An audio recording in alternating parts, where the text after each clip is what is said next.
주식 투자 심플하게 충분하게 스텝스. 스텝스 구독자 여러분 안녕하세요. 돈 되는 정보만을 꽉꽉 눌러서 알려주는 리서치 돈알리의 최상욱입니다. 회계기준 변경으로 실적이 어마어마하게 변한 섹터가 있다고 하는데요. 오늘 제대로 짚어보겠습니다.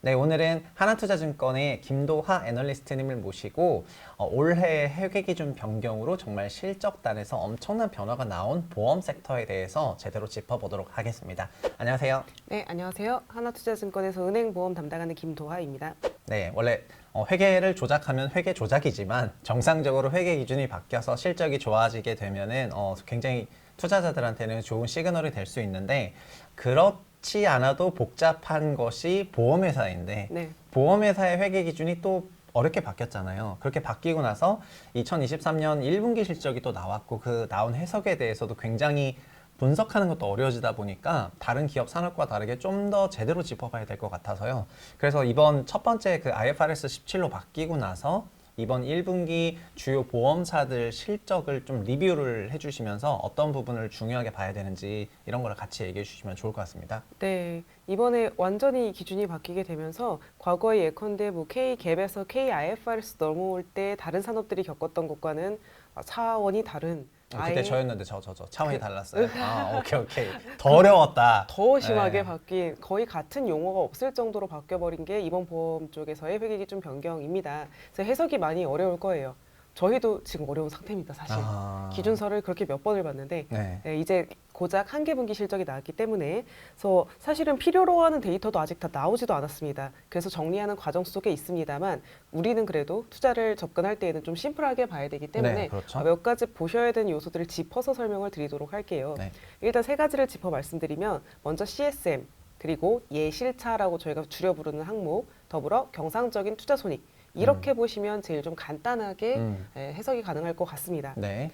먼저 CSM 쪽은 다시 봐야 되는 것들을 나눠서 본다면 CSM의 잔액과 네. 여기에 대하여 신계약을 창출하면서 마진이 부과되는, 애드되는 양 그리고 이 CSM이라는 마진을 삼각하면서 수익화하는 양 세 가지로 나눠서 보실 수가 있을 것 같습니다.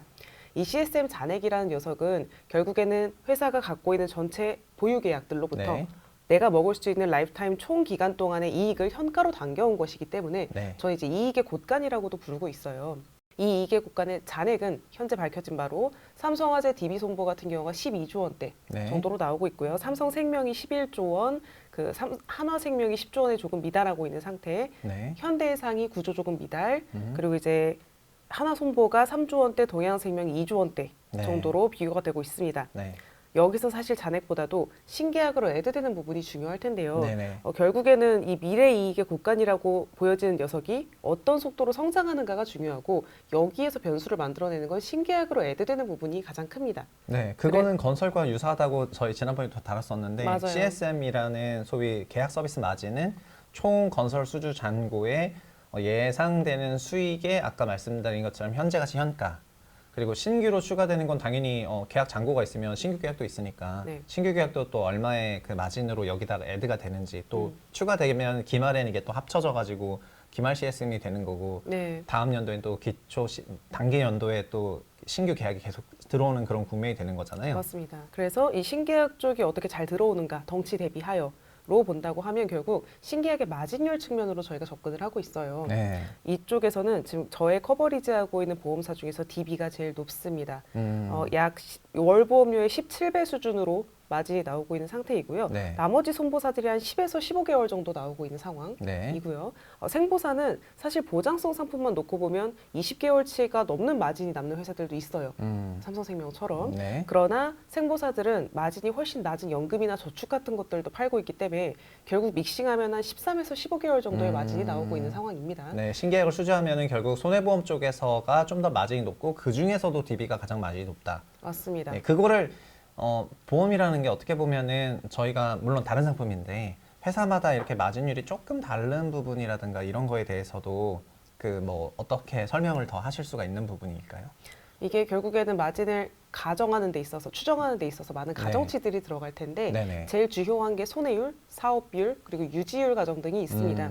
근데 DB 같은 경우는 저희가 크게 사실 제 경우에는 이견은 없는 것이 거의 2000년 초반 때부터 업종 전체로 비교해놓고 보더라도 네. 손해율과 사업 비율을 같이 본 합산 비용률 개념 측면에서 네. 업계에서 가장 낮을 때를 여러 번 기록했었던 회사이기도 하고요. 뭐 유지율 측면에서도 오히려 더 큰 대형사보다 더 양호한 유지율들을 보여주는 경우가 현재 상태도 마찬가지고. 그렇구나. 저도 2010년에 차를 사서 DB손보 차량보험을 가입을 했는데요. 네. 지금까지 안 바꿨어요. 네네 우량 고객이시군요. 아, 우량 고객입니까? 네. 사고도 없었고 더 우량 고객이네요. 그럼요. 초우량 고객인데 그게 DB가 그 고객 관리가 되게 꼼꼼하고 하여튼 약간 말씀하신 것처럼 신규 계약에 있어서 다른 보험사 대비해서 뭔가 마진이 높을 만한 건덕지가 서비스 그 자체에 조금 있다는 생각을 약간 보조적으로 드리면서 그럼 정리하면은 계약 서비스 마진이라는 CSM이 있고 신규 계약 마진이 회사별로 약간 다르고 또 신규 계약액도 다를 것이고 그래서 이런 걸 종합적으로 보면서 회사마다 실적을 평가를 하게 되는데 그러면 1분기 실적은 어떤 식으로 조금 나왔어요 회사별로? 그게 이제 마진율 측면에선 DB가 제일 유리했었던 그러나 사실 나머지 회사들 간의 레인지가 그렇게 차이가 나진 않습니다. 네. 대동소이한 가운데 지금은 한 개 분기만 밝혀진 상태인지라 완전히 어떤 우위나 열위가 굳어지기에는 사실 레코드가 더 필요하다고 보시는 게 맞을 것 같고요. 네. 대동소이하다라고 보시는 게 더 맞을 것 같긴 해요. 그래도 그 중에는 몇 개 회사가 좀 나았다 네. 정도로 말씀드릴 수 있을 것 네네. 같고 두 번째로 짚어드렸던 예실차를 설명을 드리면 이게 모든 것들이 다 가정치로 이루어져 있지 않습니까? 그러면 흔히들 할 수 있는 오해가 가정을 그냥 되게 낙관적으로 잡으면 이익이 많이 떨어지는 거 아니야? 라고도 볼 수 있을 거예요. 네. 당연히 그걸 조정하는 팩터가 있습니다. 현재 단기에 대해서도 과거 어느 시점에 가정을 해 놓았었겠죠. 그래서 예상 비용을 잡아놓은 게 있을 겁니다. 네. 그것 대비하여 이번 기회에 실제 비용은 이만큼 나왔어 라는 갭을 단기 손익에서 바로 조정을 해줍니다. 네. 예컨대 CSM을 부풀리려면 예상 비용을 적게 잡아야겠죠. 그렇죠. 예정 원가율이죠, 그게. 맞습니다. 예. 그런 회사들은 실제 비용이 예상 비용보다 더 나오게 될 거예요. 과대 네. 계상을 했다면 그건 CSM 을. 실행 원가율이고요. 실제 원가율이고요. 맞습니다. 그럼 예실차가 마이너스가 나오게 되겠죠. 네. 그로 인해서 단기 손익에 바로 마이너스가 꽂히게 되면서 그러니까 반영이 되면서 조정을 하는 팩터가 있습니다. 그래서 예실차라는 것은 단기 손익에 바로 영향을 준다라는 점 한 가지와 가정에 대해서 이 회사가 좀 보수적으로 했을까 아니면 좀 낙관적으로 했을까라는 거에 대해서 엿볼 수 있는 하나의 장치라고도 볼 수 있을 겁니다. 네. 다만 이 또한 네. 겨우 한 개 분기 나왔기 때문에 예. 1분기 예실차가 단순히 뭐 적자가 나왔다, 흑자가 나왔다고 해서 큰 판단을 하긴 좀 어렵기는 해요. 그러니까 예실차라는 거는 제가 자꾸 건설을 설명드려서 죄송한데 보험 건설도 약간 비슷한 면이 있어서 이런 거고요. 건설도 시작할 때 이 1조짜리 공사를 할 때 원가가 85% 들어갈 거라고 예정 원가율을 잡는데 하다 보니까 마무리 국면에 가서 이게 85% 아니고 90%였어. 이러면서 500억이 더 들어났다는 거를 막분기 때 얘기를 해요. 그러면 비용이 소위 5% 증가하게 되는데 이게 지금 예실차 마이너스라는 상태라는 거죠. 저희 같은 경우는 그거를 네. 다만 네. 기마다 바로바로 반영합니다. 네네. 실제 비용 나간 게 있는 것을. 그렇죠. 그러면은 예실차를 보게 되면은 CSM 계약 마진율의 그 변화를 어느 정도 예상해 볼 수가 있다는 말이 되는 건데 레코드가 그게 충분히 되는 거죠. 쌓이면 그럴 수 있을 것 같아요. 네네네. 한 개 분기로는 판단할 수는 없습니다. 다만 원리는 그렇다는 거고 맞습니다. 그러면 이번에 예실차가 좀 잘 나온 데가 있고 좀 안 나온 데가 있어요? 맞습니다. 이게 지금 예실차도 회사가 제공하는 숫자는 산식이 전부 다 다르다는 걸 유념하셔야 될 것 같고요. 저희 회사 기준으로 산식을 다 통일해서 보면 네. 플러스 나온 것은 삼성화재, DB손보, 하나손보밖에 없습니다. 근데 이 상태에서 이제 계절성이 반영이 되어 있지 않다라는 걸 좀 감안을 하셔야 되는 게 이게 또 계절성까지? 그러게요. 올해에 대한 예상 비용을 일단 뿌려놨습니다, 회사들이. 네. 헌데 실제로는 비용에 있어서 계절성이 1분기나 4분기가 좀 비용이 많이 나가는 분기고요. 네, 그러겠죠. 네, 2, 3분기가 상대적으로 양호한 경우가 많습니다. 네, 그럴 즉, 것 같습니다. 1분기가 예실차가 불리하게 나올 개연성이 있기 때문에 저희가 2, 3분기는 1분기 나온 것보다 설령 적자였다고 하더라도 조금 더 낮게, 그러니까 좋게 보고 있는 상태이기는 합니다. 결국 계속 드리게 될 말씀은 레코드가 필요해요. 필요한데 현 시점에서 볼 수 있는 건 CSM 마진율이 그래도 회사별로 어떠하였다. 네. 뭐 누구는 17개월, 누구는 13, 15개월이 나왔다. 예실차가 3화 DB 환소는 플러스가 나왔다. 네. 나머지들은 마이너스였다. 이 정도로 일단 간략하게 보시면 될 것 같습니다. 오케이, 그럼 이제 마지막 포인트만 짚으면 되겠네요. 경상적인 투자 손익인데 저희가 이제는 과거에 들고 있는 보유 자산의 평가 손익을 자본에서 반영하거나 아니면 네. 평가를 하지 않는 방법들이 있었죠. 매도 가능 증권에 분류하거나 만기 보유 증권에 분류하거나. 헌데 과거에 여기에 잡을 수 있었던 자산들의 상당수가 평가 손익을 당장 단기 손익에 잡아야 되는 쪽으로 분류를 해버릴 수밖에 없게 바뀌었습니다. 그러면 실적 변동성이 너무 커지겠다. 너무 커요. 네. 그래서 실제로 은행 지주들 실적 발표했을 때에도 네. 갖고 있는 자회사 보험사들이 이제 기준이 바뀌다 보니까 네. 지주 실적이 움직일 정도로 이 유가증권 관련 손익이 평가 손익이 반영이 되었었는데요. 그래서 저희가 이제 이것들을 발라서 봐야 될 필요가 조금 있습니다. 근데 그 경상 투자 수익률 관점으로 놓고 봤을 땐 거의 다 3.1에서 3.5 정도의 이익률, 수익률 네. 정도로 유사하게 나타나고 있고요. 이것 또한 과거 흐름 대비해서 크게 변화하진 않은 것이라 이 부분들에 대해서는 이제 추세적으로 흘러갔다 정도로 해석드릴 수 있을 것 같고, 다만 이번 1분기 때에는 금리가 워낙 많이 빠졌었기 때문에 들고 있는 이자 부자산들, 채권형 뭐 펀드 이런 것들로부터 평가 이익 나온 게 많이 들어가기는 했다 정도로 보시면 될 것 같습니다. 그럼 이제 보험사들의 실적을 볼 때 요 세 가지 포인트를 중요하게 봐야 되고, 그리고 투자자들도 결국 요 세 가지 포인트의 뭐 분기별 변화, 뭐 월간 변화 이런 걸 보면서 결국 보험사에 대한 투자 전략을 수립하게 될 걸로 장기적으로 변할 것처럼 느껴지네요. 맞습니다. 그래서 이 세 가지 CSM, 예실차, 경상손익, 투자손익 합쳐서 놓고 봤을 때 저는 실적 괜찮게 나왔다라고 해석하는 건 삼성화재와 DB손보입니다. 삼성화재, DB손보 좋습니다. 그런데 감독원에서 최근에 이런 그 보험사들의 실적이 보험 업계 안에서도 약간의 논란이 있나 봐요. 저게 저렇게 잘하는 게 말이 돼? 약간 이러면서 그런 게 조금 있는 것 같아서 뭔가 어떤 부분을 좀 검토하겠다고 한 것 같은데, 요 세 가지 부분에서 좀 어떤 부분인지, 검토에 대한 배경은 또 어떤 건지 좀 설명해 주시면 좋을 것 같습니다. 네, CSM에 대해서 이슈가 있는 게 맞습니다. 하필이면 감독 네. 당국에서의 그런 코멘트가 네. 첫 실적 발표 직전 날에 나오게 되면서 주가 변동성을 더 많이 키워놓은 것도 사실입니다. 배경은 네. 결국에는 이 CSM을 다 가정치라고 강조드렸고, 네. IFRS의 원칙 자체가 우린 가이드라인 제시할 거고 세부적인 것들을 회사가 알아서 판단해라 라는 것이다 보니까 네. 회사별로 각기 자신들의 경험 통계에 기반하여 이제 판단의 여력들이 들어가 있기는 할 겁니다. 네.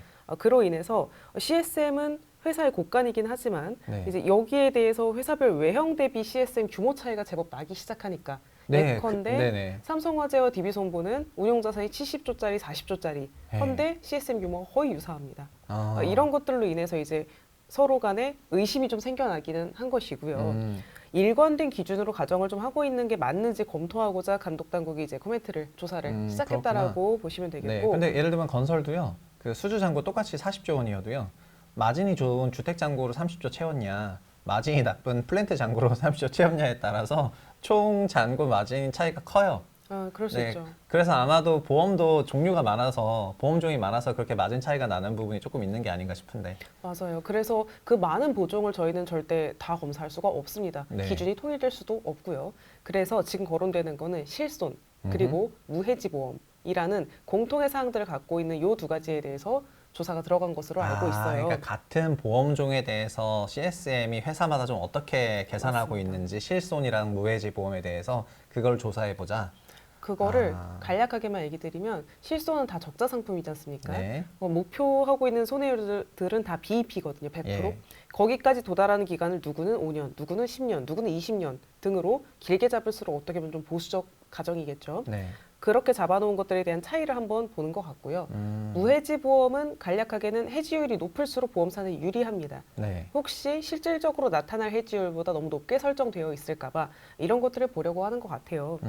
근데 제가 파악한 상장사들은 네. 이 실손에 대한 BEP 기간을 충분히 길게 잡아놓은 10년 혹은 그 이상으로 예. 잡아놓은 것으로 파악을 하고 있고, 무해지 보험은 이미 2021년경에 감독원에서 본인들이 해지율에 대한 어떤 가정을 제시를 한 바가 있습니다. 네. 그래서 그걸 많이 쓰고 있거든요, 이미. 음. 그래서 큰 영향이 있진 않을 거라고 현재로선 추측은 하고 있습니다만 네. 가이드가 나와봐야 당연히 영향을 알 수 있는 부분이고요. 네. 여기에 대해서 그래도 계산을 말씀드리면 회사별 CSM이 만약에 이로 인해서 10% 정도가 삭감된다. 네. 예컨대 뭐 삼성 DB 기준으로는 1조 원 이상이 날아가는 거죠. 회사의 예. 곳간이. 그럼 연간 손익이 3% 정도 감소합니다. 기간이 기니까 생각보다는 작네요. 맞아요. 이걸 아. 갉아먹으면서 수익화하는 개념이다 네네. 보니까. 그래서 이 정도의 어떤 그때 발표 나고서 바로 이제 빠져버린 주가들을 네. 고려했을 땐 그 네네. 정도의 텐트럼을 일으킬 이슈는 저는 아니라고 네. 판단하고 있는데, 아무래도 불확실성에 노출되었다는 점을 좀 불편해했었던 것 같다 정도로 해석하고 있습니다. 네. 그런데 뭐 말씀 주신 것처럼 그 영향이 그렇게 좀 미미하다면 너무 과잉 해석했다고 할 수 있는데 그것조차도 이 부분을 잘 모르는 제가 느꼈을 때는 어떤 느낌이냐면은 아직 이게 뭔가 셋업을 새로 해나가는 국면에서 뭔가 개입이 들어오니까 또 뭔가 크게 변하나 이러면서 조금 리스크 회피하려는 성향이 많이 반영이 된 것이 아닌가 맞습니다. 이런 식으로 생각이 됩니다.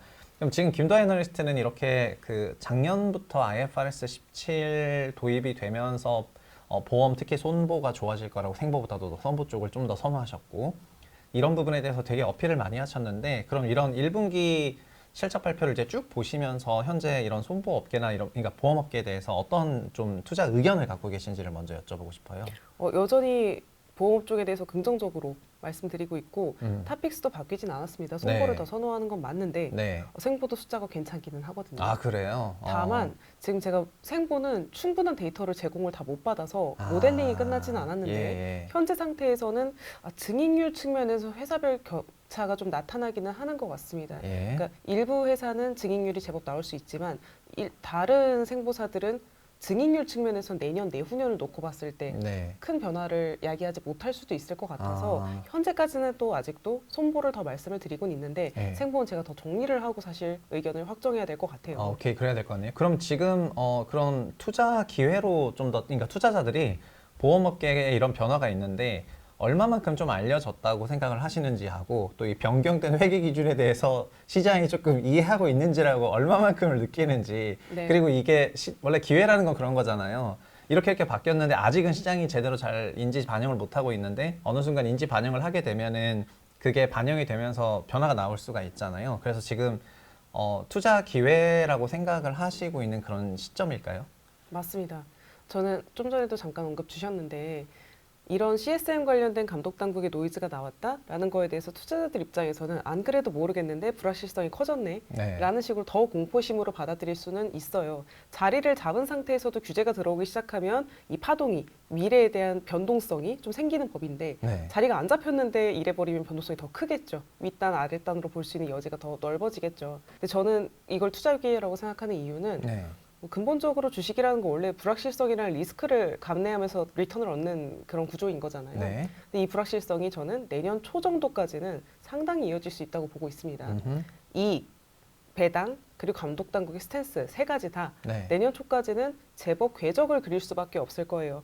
이익 같은 경우는 저희도 지금 추정이 좀 어려운 상태. 네. 저 흔한 비유로 신설법인의 한계분기 실적, 한계분기 BSPL 가지고 추정을 해야 되거든요. 네. 지금 정보가 추가될 때마다 추정치가 계속 바뀝니다. 극한 직업이네요. 네. 그래서 2, 3, 4분기가 어느 정도 쌓여야 그래야 뭐 계절성이나 이런 것들에 대한 판단도 일회성에 대한 판단도 좀 가능해질 것이고 그렇다면 그게 계속해서 밝혀질 때까지 이익 전망치도 좀 흔들릴 개연성이 있고요. 가장 관심 많이 가지시는 것 이익 늘어났대. 네. 그래서 투자자들에게 어떻게 환원이 돼? 주주 환원되는 것에 대한 귀결이 지금 제일 크거든요. 네. 그 부분에 대해서도 아직 법안 통과가 조금 더 필요한 것들도 있고 배당 가능 이익을 회사에서도 완전히 추정을 하지 못하는 영역들이 있어서 네. 내년 초 정도까지 가야 제대로 된 배당 성향, 배당 어떤 정책 같은 것들이 공유될 것 같고요. 감독 당국도 이제 막 본인들 입장에서도 처음 시행해 보는 것이라서 네. 도중도중에 계속해서 뭔가의 개입이나 변화 같은 것들이 있을 수 있습니다. 근데 그래서 저는 내년 초까지 계속 투자 기회가 만들어질 거라고 생각하고 있어요. 이게 결국 저는 답정너인데 네.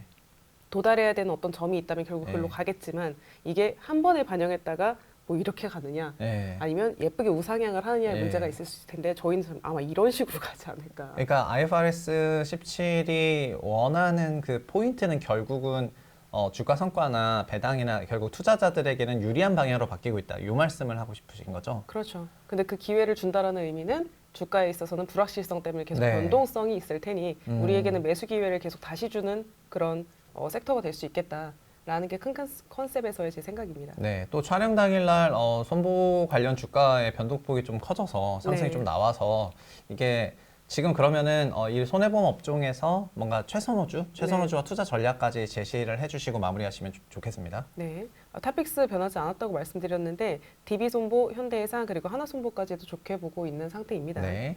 아까 말씀드린 대로 사실 실적 퀄리티는 삼성화재와 DB가 좋았습니다. 네. 근데 저는 삼성화재는 이미 주가 측면에서 프리미엄을 좀 잘 받고 있는 상태인지라 네. 상승 여력이 그렇게 많이 상대적으로는 나오지 않아서 네. 이번 실적 보고 사실 고민을 굉장히 많이 했던 종목이지만 예. 주가 측면에서는 아직 그래도 2위권사가 더 여력이 남아있다라는 판단이라고 봐주시면 네. 될 것 같고요. 반대로 현대 같은 경우는 어찌 보면 실적의 퀄리티가 그렇게 좋지만은 않았습니다. 네. 현대 밸류에이션상의 어떤 저평가와 네. 기대되는 배당 수익률이 아직도 8%대라는 점에서 네. 주가 측면에서의 매력도는 또 유효하다라는 관점으로 접근을 하고 있고요. 네. 한화손보도 뭐 기대만큼의 실적은 아니기는 했는데 네. 그간 배당을 한 5년째 못 했었거든요. 아하. 근데 배당 가능 이익이 이제 확보가 되는 것으로 보입니다. 예. 그래서 이에 대한 부분들과 배당 성향을 10% 정도만 잡아도 지금 기대 배당 수익률 6%대가 나오고 네. 한 어마어마하네요. 15% 정도 잡으면 9%대가 나오고 아. 이런 상태에서 PER 지금 한 배대에 불과할 정도의 밸류에이션 때문에 네. 주가 이격도가 너무 크다. 뭐 계속 강조드리는데 매번 그것 때문에 한 번쯤은 키 맞추기가 있을 거라는 이제 기대로 말씀을 같이 드리고 거의 뭐 있어요. 주식시장이 난장이네요. 이제. 다들 근데 네. PER 지금 3배 안 되고 이런 상태이긴 합니다. 이익이 너무 늘어났으니까. 네. 그래서 생보는 제가 사실 추정치나 투자 의견을 더 정리해서 자료로서 네. 말씀을 드리는 게 맞을 것 같고요. 네네. 손보에 대한 긍정적인 의견을 계속해서 유지를 하겠다. 음. 다만 그 과정 속에서 불확실성을 뚫고 나가는 과정 속에서 기회는 계속해서 변동성으로서 나타날 수 있겠다라고 네. 얘기 드리고 있습니다. 최선호 얘기하실 때 DB 손보도 얘기하셨는데 DB 손보 디테일은 얘기 좀 안 하셨어요. DB 손보 디테일만 좀 더 얘기해 주시면 좋겠어요. 앞에서 마진 가지고 자랑을 너무 많이 해가지고 아. DB는 사실 저는 좀 교집합이었어요. 삼성화재는 실적이 좋았지만 주가 프리미엄이 좀 이미 붙어 있다. 현대해상은 뭐 실적은 조금 어떻게 보면 네. 별로였지만 밸류에이션 매력도가 있다라고 하면 전 DB는 실적 내용도 괜찮았다고 보고 있고 그럼에도 불구하고 상승 여력이 아직도 많이 남아 있는 상태라고 보고 있어서 네. 사실은 가장 편안한 선택지라고 탑픽으로 최선호주로 얘기 드리고 있기도 그렇군요. 합니다. 이들은 기대 배당 수익률이 이제 7% 내외 정도로 배당 성향 20% 가정했을 때 네. 나타나고 있다. 같이 말씀드리겠고요. 근데 저희가 20분이라는 그 시간이긴 했는데 네. 실적을 바라봐야 되는 기준 CSM하고 그다음에 예실차, 그다음에 경상 그 분기별 투자 손익에 대해서도 짚어보셨고, 그리고 1분기 한 개 분기에 불과하지만 회사별로 실적 어떻게 나왔는지, 그리고 그 실적을 기반으로 했을 때 시가총액이 있으니까 그 밸류에이션이 어느 정도인지, 그리고 앞으로는 어떤 기준을 가지고 분기 실적을 바라봐야 하는지가 잡혔다는 게 조금 중요할 것 같고, 그리고 오히려 감독원이 뭐 이런 회계 기준 변경됐을 때 너무 마사지를 할 수 있으니까 적당히 들어와서 이런 부분에 대해서 길 한번 잡고 가는 것도 나쁘지 않다고 생각을 하거든요. 맞습니다. 중요한 거는 이것이 결국에는 배당 가능 이익의 확보로 연결이 되고, 그러면서 자연스럽게 투자자들한테 그 리턴 값이 크게 된다면은 종국에는 상당히 좋은 투자 기회를 제공을 하고 있는 건데, 이거를 지금 잘 공부해서 굉장히 좋은 투자 성과로 이어질 수도 있는 거잖아요. 그리고 그런 부분을 말씀해 주신 게 오늘 너무 좋았고요. 진짜 김도 애널리스트 볼 때마다 느끼는 건데 정말 한화증권이 나간 인재입니다, 인재. 그 앞으로도 리포트 계속 나오면은 잘 봐주시면 좋을 것 같고, 다음 분기 실적 나왔을 때 또 이 CSM과 예실차 등등 어떻게 변했는지 한 번 더 체크하고 가면은 보다 더 명확한 그런 투자 전략이 설 것 같습니다. 오늘 고생해주신 분은 하나투자증권의 은행과 보험을 담당하시는 금융 전문가 김도아 애널리스트님이시고요. 이 영상이 투자자분들에게 도움이 되었으면 하는 그런 바람입니다. 저희는 인사하고 끝내도록 하겠습니다. 감사합니다. 감사합니다.